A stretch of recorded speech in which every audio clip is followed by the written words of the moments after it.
une foi solide. Nous allons lire un passage dans la première épître de Jean, au chapitre 5, au verset 13, où l'apôtre a écrit ceci. « Je vous ai écrit ces choses afin que vous sachiez que vous avez la vie éternelle, vous qui croyez au nom du Fils de Dieu. » Amen. L'Évangile ne met pas en évidence une foi superficielle qui repose sur des sensations ou des émotions. Nos sentiments peuvent nous trahir, mais la foi qui tire ses racines de la parole de Dieu, jamais. La foi est fondée sur les affirmations de la Bible et non sur des spéculations philosophiques, religieuses ou morales. Les promesses de la parole de Dieu sont oui et amen grâce à Jésus. L'émotion d'une réunion ou après une décision peut disparaître, mais les affirmations des Écritures ne disparaîtront jamais.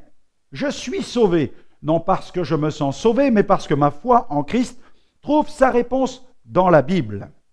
Serrez bien la Bible sur votre cœur, elle est votre passeport pour le ciel. Votre nouvelle identité y est inscrite. Votre salut est scellé dans les promesses divines. Jésus vous a rendu juste, il vous a rendu saint. Et grâce à son sacrifice sur la croix, il vous a délivré, purifié de tous vos péchés. Son sang qui a coulé est précieux. Et il fait office de visa divin. Il vous ouvre l'accès au royaume de Dieu. L'Évangile est bel et bien le message que Dieu adresse à l'humanité. Il n'est pas l'expression d'une famille religieuse et encore moins celle d'une opinion chrétienne, juive, musulmane ou bouddhiste. Par conséquent, la foi ne pourra jamais être assimilée à une vague croyance comme toutes celles qu'il y a dans le monde. La foi est une ferme confiance en Dieu. C'est une ferme assurance, une confirmation à l'intérieur des choses que l'on espère, des choses que l'on espère voir se réaliser à l'extérieur. L'histoire suivante illustre bien cette vérité. Un enfant était à bord d'un avion qui était pris dans de violentes turbulences. Et une hôtesse était assise à côté de lui, visiblement inquiète. Mais surprise par le calme de l'enfant, elle l'a interrogé afin de savoir pourquoi il n'avait pas peur. Alors l'enfant a répondu ceci. « Je n'ai rien à craindre.